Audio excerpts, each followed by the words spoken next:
Ẹ kú dédé àsìkò yìí o ní gbogbo ibi tí ẹ ti ń gbọ́ mi. Ìròyìn Kayegbo òun ni mo mú wá fún yín láti ìkànnì Jígí Alára. Orúkọ mi ni Funmilayo Adesewo. Ṣáájú ẹ gbọ́ kókó tó wà nínú ìròyìn ọ̀hún. Iná ba dúkìá ẹgbẹ̀lẹ́gbẹ̀ mílíọ̀nù náírà jẹ́ ní ìpínlẹ̀ Kwara. Ọwọ́ àwọn ọlọ́pàá ti tẹ àwọn adigunjalè tí wọ́n ń da omi àlàáfíà àwọn agbègbè kan rú ní ìpínlẹ̀ Rivers. Àwọn agbébọn ti gbé ènìyàn 55 ní òpópónà Òtùkó sí Enugu.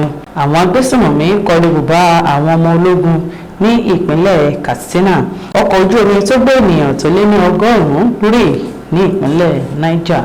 Kí tó tẹ̀síwájú, ẹ jẹ́ kí a dókè lọ́hùn fún ìpolówó ọjà.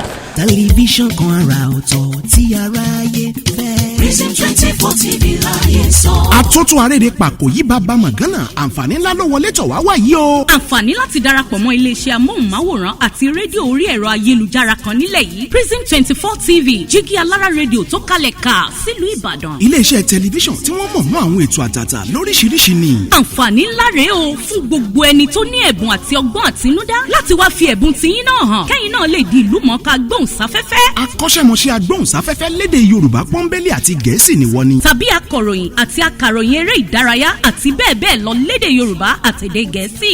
Ayàwòrán cameraman. Aṣàwòrán pọ̀ editor. Onímọ̀ nípa ìwádìí ìtàn documentary researcher. Onímọ̀ nípa ìpolongo ọjà lójú òpó ayélujára. E-marketer àti akọ̀wé secretary. Àǹfààní tún wà fún ẹni tí ò tí ì máa gbóhùnsáfẹ́fẹ́ ya àwòrán so àwòrán pọ̀ àti bẹ́ẹ̀ bẹ́ẹ̀ lọ ṣùgbọ́n tó gbàgbọ́ wípé o lè kọ́ṣẹ́mọṣẹ́ lórí ẹ̀. Àwọn nọ́mbàs wọ̀nyí ni kẹ́ ẹ pè fẹ́kúnrẹ́rẹ́ àlàyé o 0705 058 0241 àti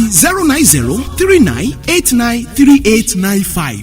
tàbí kẹ́ WhatsApp nìkan sórí +1347 285 7401. lórí Facebook, Instagram àti Twitter ẹ kàn sí @prism24tv. wá lo ẹ̀bùn tiẹ̀ náà níbi táyé ó ti gbà ọ́ ní Prism 24 TV Jígí Alára rédíò. a máa retí yín o. Prism 24 TV Jígí Alára rédíò ní gbogbo àwọn tó dá mọ̀ ń gbọ́. Prism 24 TV Jígí Alára rédíò ní gbogbo àwọn tó dá mọ̀ ń sọ. Tẹlifíṣàn kan àrà ọ̀tọ̀ tí aráyé ń fẹ́. Prism 24 TV láyé sọ.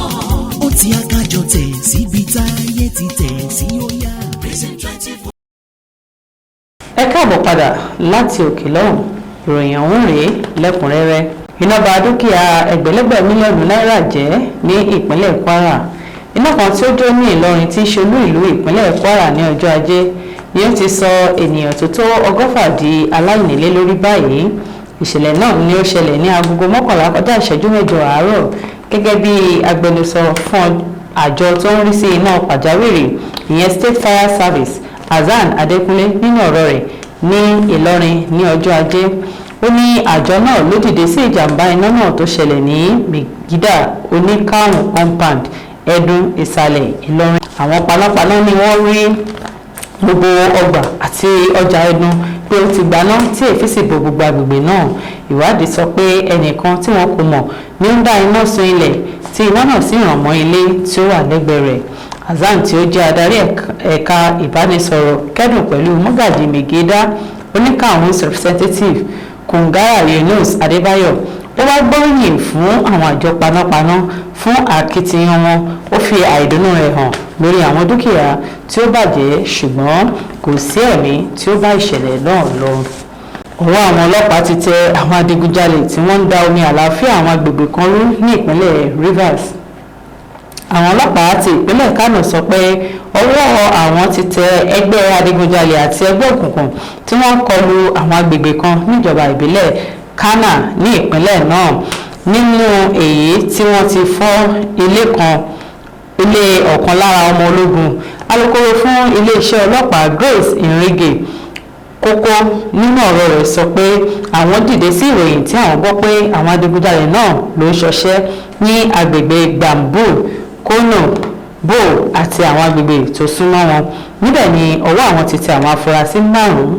Nígbà tí SP Iringe kókó ń sọ̀rọ̀, ó ní àwọn nǹkan tí àwọn tún rí gbà lákàtà àwọn adigunjalè yìí ní aṣọ iléeṣẹ́ ọmọ ológun 5, bàtà kan tó jẹ́ ti iléeṣẹ́ ọmọ ológun, fìlà ọmọ iléeṣẹ́ ọmọ ológun báàgì kékeré kan tí ó ní àwọn ohun ìṣená nínú, ìbọn atamátàsé, ọta ìbọn, solar panel kan àti àwọn wáyà iná tí wọ́n fura pé wọ́n jí lọ́wọ́ Gift nínú pé ọmọ bíbí Ògùèrè Bò tí ó jẹ́ ọmọ iléeṣẹ́ ológun ní ìpínlẹ̀ Borno. Ó tẹ̀síwájú pé inú àwọn ènìyàn agbègbè náà ló ń dùn nítorí ọwọ́ tẹ àwọn adigunjalè tí ó ń yọ wọ́n lẹ́nu láti bí ọdún méjì sẹ́yìn. Ó wá ní àwọn afurasí náà ló ti wà ní akoto àwọn tí ìwádìí sì ti ń lọ lọ́wọ́. Àwọn agbébọn ti gbé ènìyàn 55 ní òpópónà Òtùpó sí Enugu.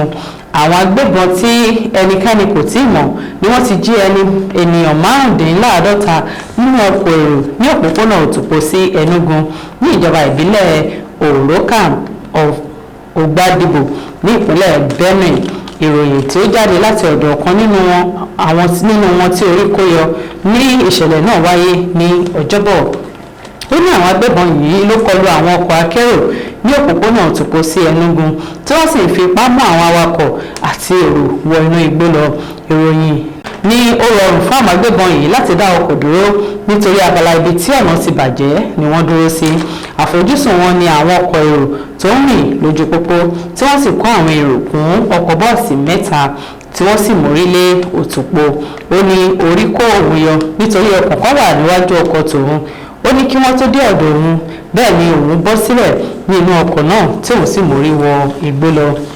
Ẹni yìí tó jẹ́ awakọ̀ sọ pé òun àti àwọn èrò ọkọ̀ òun sá fi ẹrù sílẹ̀ sínú ọkọ̀. Ó ní lẹ́yìn 30 ìṣẹ́jú ni àwọn tó lè bọ́ síta nínú igbó náà tí àwọn sì gbé ọkọ̀ àwọn kúrò níbẹ̀. Àwọn agbésùmọ̀mí kọlù bùbá àwọn ọmọ ológun ní ìpínlẹ̀ Katsina.